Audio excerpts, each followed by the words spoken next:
Bienvenue dans cette nouvelle vidéo. Nous allons voir comment insérer des contrôles de formulaire dans une feuille de calcul. Lorsque vous résumez des données dans un classeur Excel, vous pouvez modifier les valeurs utilisées dans vos visualisations de différentes manières. Certaines de ces méthodes incluent la création de filtres, le tri de vos données ou la saisie de nouvelles valeurs dans une cellule pour changer le résultat d'une formule ou d'un filtre. Vous pouvez donc améliorer ces fonctionnalités en ajoutant des contrôles de formulaire à vos feuilles de calcul. Pour commencer, vous devez afficher l'onglet développeur au niveau du ruban pour pouvoir insérer les contrôles de formulaire. Alors, un contrôle de formulaire fournit une interactivité supplémentaire que vous pouvez utiliser pour modifier votre feuille de calcul rapidement et visuellement. Donc, pour cette vidéo, je vais vous montrer comment insérer l'onglet développeur dans le ruban, si cela n'est pas inséré, bien sûr. Donc, la différence entre, par exemple, une zone de liste déroulante et une zone de liste est qu'une zone de liste affiche toutes ces valeurs en même temps et qu'une zone de liste déroulante, quant à elle, comporte une flèche sur laquelle vous pouvez cliquer pour afficher les valeurs à partir desquelles vous pouvez choisir. On va tout simplement, au cours de cette vidéo, voir comment utiliser ces deux boutons-là.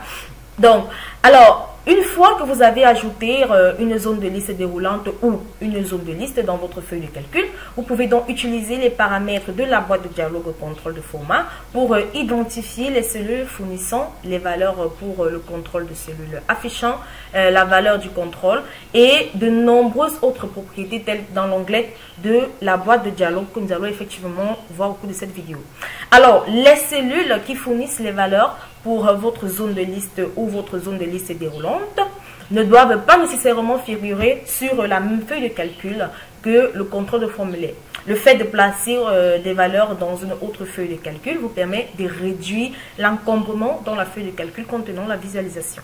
Masquer la feuille de calcul contenant les données sources aide également à empêcher les utilisateurs de modifier ces valeurs-là. On va voir comment insérer une zone qui ne sera forcément pas dans cette feuille de calcul, mais plutôt dans la feuille de calcul niveau de service. Alors, un autre contrôle de formulaire que nous allons également voir au cours de cette vidéo est le bouton.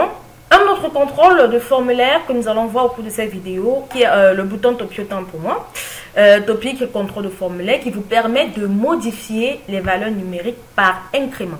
Alors, la boîte de dialogue Topi sont des outils de présentation efficaces, donc vraiment efficaces. Nous allons effectivement également les voir au cours de cette vidéo. En une série de clics de souris, vous pouvez donc modifier une valeur par incrément que vous définissez en illustrant l'évolution des résultats de votre feuille de calcul. Alors, ce bouton utilise également les paramètres légèrement différents de ceux des boutons de liste déroulante ou encore des zones de liste.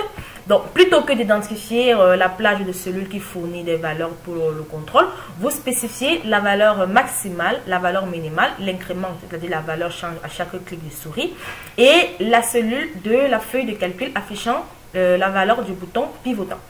Donc, il est également important, avant de continuer cette vidéo, de savoir que les valeurs maximales, minimales et d'incrémentation doivent être des nombres entiers. Donc, si vous souhaitez utiliser un bouton de commande pour modifier un pourcentage, par exemple, vous devez créer une formule dans une autre cellule, voilà, qui divise la valeur du bouton de commande par 100, par exemple. Alors, les contrôles de formulaire de bouton, également appelé bouton de commande, qui est celui-ci, voilà, exécute une macro lorsque celui-ci est impliqué. Donc voilà, si je veux par exemple l'insérer dans ma boîte de dialogue, je vais tout simplement constater que elle exécute une macro lorsque celui-ci est cliqué. Donc voilà le nom de la macro et ensuite on va tout simplement l'enregistrer. Donc pour le faire, vous devez tout simplement aller au niveau de l'onglet développeur. Ensuite, dans le groupe contrôle, on va dans insérer et on va cliquer sur bouton de contrôle de formulaire. Et là, donc lorsque vous cliquez dessus, directement, vous avez tout simplement la boîte de dialogue affectée une macro qui apparaît et qui vous demande voilà, d'affecter ce bouton à une macro. Donc voilà en quelque sorte comment ce bouton fonctionne. Donc, elle ne me sert plus, je peux tout simplement la supprimer. Alors, il existe deux autres boutons de contrôle de formulaire qui sont les cases à cocher, les cases d'options, qui permettent aux utilisateurs d'activer ou de désactiver des options particulières. Par exemple, une entreprise de livraison de colis pourrait permettre au client de renoncer à une signature, qu'on va voir au cours de cette vidéo, de renoncer à une signature lors d'un dépôt d'un colis. Donc, si le bouton d'option de signature requise autant pour moi, qui est le premier bouton d'option du groupe, est sélectionné, la cellule affichant la valeur du bouton d'option contiendra, si le bouton d'option signature supprimé est sélectionné, la cellule contiendra le nombre 2. On va tout simplement les voir au cours de cette vidéo. Alors, pour afficher premièrement l'onglet développeur d'environnement, qui est l'onglet primordial, qui est l'onglet où contient les contrôles de formulaire. Alors, vous devez tout simplement aller au niveau du backstage. Donc, pour cela, vous devez cliquer sur l'onglet fichier, ensuite sur options, donc le backstage d'options. Lorsque vous êtes dans la boîte de dialogue options d'Excel, vous allez tout simplement cliquer sur personnaliser le ruban. Alors, vous avez... Lorsque vous cliquez sur personnaliser le ruban, vous êtes toujours au niveau de la boîte dialogue de personnaliser le ruban. Et là, vous allez tout simplement au niveau des commandes courantes. Et là, vous avez ici l'onglet développeur qui est effectivement coché. Donc, si je décoche cette case et que je clique sur OK, voilà, vous allez constater que mon onglet développeur a tout simplement disparu au niveau du ruban. Donc, pour le réactiver, je vais au niveau de l'onglet fichier, ensuite dans options, ensuite personnaliser le ruban pour avoir la boîte de dialogue et personnaliser le ruban et je coche la case développeur. Et là, je clique sur OK et l'onglet développeur réapparaît. Alors, on va voir au cours de cette vidéo comment on va créer un bouton topic avec le test d'étiquette livre qui affiche initialement un numéro 0 et permet à l'utilisateur d'entrer une valeur de 0 à 70 livres et par incrément de 1 livre dans la cellule A2. Alors, pour cela, je vais tout simplement aller au niveau de l'onglet développeur pour insérer le topic. Ensuite, je clique dans le groupe formule, je clique sur insérer. Et là, je vais tout simplement utiliser le topic, je clique dessus. Ensuite, je viens par exemple au niveau de la colonne A, peu importe l'endroit où je me trouve, et j'insère tout simplement mon topic. Voilà mon topic inséré pour illustrer les valeurs. Je vais tout simplement faire un clic droit. Ensuite, je clique sur format de contrôle et là, j'ai la boîte de dialogue format de contrôle pour le bouton topic. Alors, dans cet exemple, j'ai tout simplement dit qu'on va créer un topic avec le test d'étiquette de livre qui va afficher initialement le numéro 0. Voilà, la valeur initiale est le numéro 0 et permet à l'utilisateur d'entrer une valeur entre 0 et 70. Donc, ici, nous sommes entre 0 et 3000. On va entrer entre 0 et 70. Voilà. Et des livres par incrément, donc changer le changement du pas qui est l'incrémentation, l'incrément de 1 livre. Et la cellule livre, on va tout simplement sélectionner la cellule A2. Voilà, vous avez également l'ombrage 3D. Alors, l'ombrage 3D, vous cochez tout simplement cette case pour afficher le bouton avec un ombrage 3D ou décocher tout simplement la case ombrage 3D pour ne pas afficher tout simplement. Donc lorsque cela est fait, je peux tout simplement cliquer sur OK. Et là, comme vous pouvez le constater, j'ai maintenant mon topic qui est inséré. Lorsque je clique sur ce petit bouton, vous pouvez le constater au niveau de la cellule A2, on a 1. Ensuite, puisque l'incrément va de 1 à 1, donc après 1, on sera à 2, entre 2 et 3 et ainsi de suite. Alors, on va faire de même pour les 11. Donc, on va toujours insérer un topic, insertion et je sélectionne le topic. Temps pour moi, voilà le topic. Je viens tout simplement au niveau de la cellule B et j'insère mon topic. Voilà, je fais un clic droit, format de contrôle. Ici, par contre, je veux afficher la valeur minimale de 0 à 7 fois 16, et non 70, 7 fois jusqu'à 16. L'incrémentation du pas à 1, à 1, 11. Voilà. Et pour la cellule I, on va tout simplement sélectionner la cellule B2. Voilà, dès que cela est sélectionné, on clique sur OK. Et là, à chaque fois qu'on viendra modifier, comme vous pouvez le constater, cela va aller, si on va jusqu'au maximum, voilà, lorsque je clique sur ce petit bouton, cela n'avance plus parce que le maximum est effectivement de 16. Donc, voilà en quelque sorte comment insérer les contrôles de formulaire. On va ensuite voir comment insérer une liste déroulante avec les étiquettes de méthodes. Donc, voilà les méthodes. Par contre, ici, on a les niveaux de service où on a effectivement les méthodes qui ont été listées. Alors, je reviens au niveau de la boîte de ma feuille de calcul à chiffres où je vais tout simplement créer une zone de liste déroulante avec le test d'étiquette de méthode qui dérive ces valeurs dans les cellules A2 à A6, donc dans les cellules A2 à A6 sur la feuille de calcul niveau de service et affectera sa sortie à la cellule C2. Donc pour cela, je vais tout simplement d'abord premièrement insérer une zone de liste déroulante. Donc je vais au niveau de l'onglet développeur dans le groupe contrôle insérer et je sélectionne zone de liste déroulante, voilà, que je viens tout simplement dessiner à ce niveau. Voilà, lorsque cela est fait, voilà ma zone de liste, je vais maintenant l'attribuer à une cellule, la sortie avec une cellule. Je fais un clic droit, format de contrôle. Et là, j'ai la boîte de dialogue format de contrôle pour les zones de liste déroulant. Comme vous pouvez le constater, cette boîte de dialogue est effectivement différente des topics. Donc, on a la plage d'entrée. Donc, comme plage d'entrée, on a dit qu'on devait tout simplement sélectionner les cellules de la feuille de calcul niveau de service, donc de A2 à A6, qui sont des méthodes, effectivement.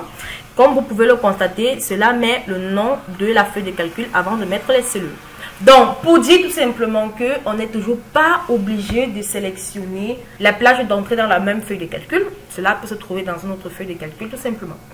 Donc, on va tout simplement affecter la cellule. La cellule liée sera tout simplement la cellule C2. Alors, ici, le nombre de lignes vous permet tout simplement d'entrer le nombre d'éléments, voilà, à afficher lorsque vous avez cliqué sur la flèche de la liste déroulante. Et ici, vous avez pour afficher la zone de liste avec un ombrage 3D.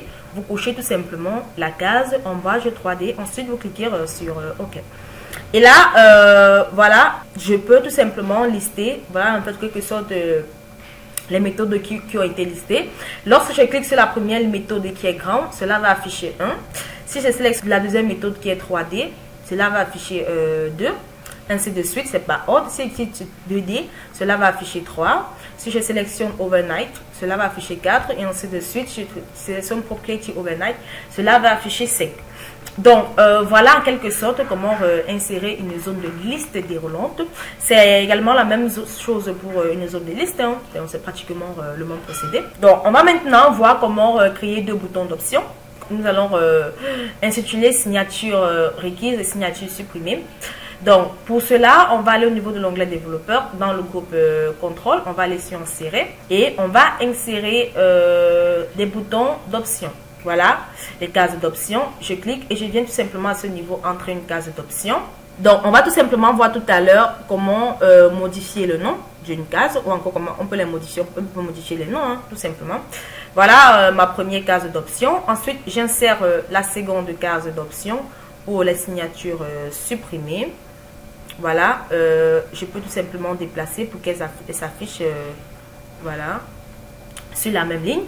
Alors, on va attribuer la valeur du bouton d'option signature requise à la cellule D2. Donc, pour cela, je fais un clic droit comme les autres, format de contrôle. Alors, au niveau des valeurs, on a le bouton radio non actif et le bouton radio actif. Donc, vous pouvez sélectionner l'un des deux, peu importe. Alors, comme vous avez dit, on va attribuer la valeur du bouton d'option signature requise à la cellule D2, autant pour moi. Dans la cellule liée, on va sélectionner la cellule D2. Ensuite, on va tout simplement cliquer sur OK. Là, puisque la case est active, on va cliquer sur 1. Voilà, et celui-ci, on va effectivement également l'allouer à la cellule E2. Autant pour moi, on peut cliquer sur la valeur non active et sur OK. Là, la valeur non active, c'est 0. Lorsque je sélectionne, la valeur active passe à 2. Voilà, comme vous pouvez le constater. Alors, voilà en quelque sorte comment on a créé deux boutons d'options intitulés pour les signatures requises, les signatures supprimées. On va maintenant, pour modifier le nom, soit vous faites un clic droit. Voilà, pour modifier le nom, on peut modifier tout simplement le nom de notre bouton. Donc voilà, vous pouvez également les redimensionner. Ici, on peut modifier le nom au lieu de case d'option 13. On peut entrer signature requise. Autant pour moi, signature requise. Voilà. Lorsque j'ai terminé, je clique dans le vide pour que mon nom soit respecté. Voilà, signature requise. On va faire de même pour celui-ci en cliquant plutôt sur signature supprimée. Voilà. signature supprimée.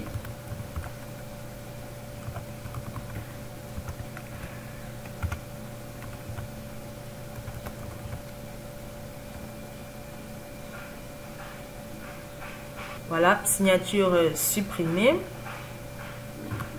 Et on va venir cliquer dans le vide, que le nom soit adopté. Voilà, vu que la case est petite, on va tout simplement le réajuster pour que ce nom puisse apparaître normalement. Voilà comment en quelque sorte insérer les boutons d'option. Alors on va actuellement créer un groupe qui autorise la signature requise ou la signature supprimée d'options à sélectionner, mais pas les deux. Donc pour créer le groupe, cela est une étape, c'est vraiment simple. Vous allez au niveau de l'onglet développeur, ensuite dans le groupe insérer, et vous sélectionnez tout simplement zone de groupe. Alors lorsque vous cliquez sur zone de groupe, vous pouvez tout simplement sélectionner les boutons que vous voulez grouper. Voilà, et là je viens tout simplement de créer une zone de groupe, et je peux maintenant modifier le nom de cette zone de groupe. Voilà, je peux mettre zone de signature.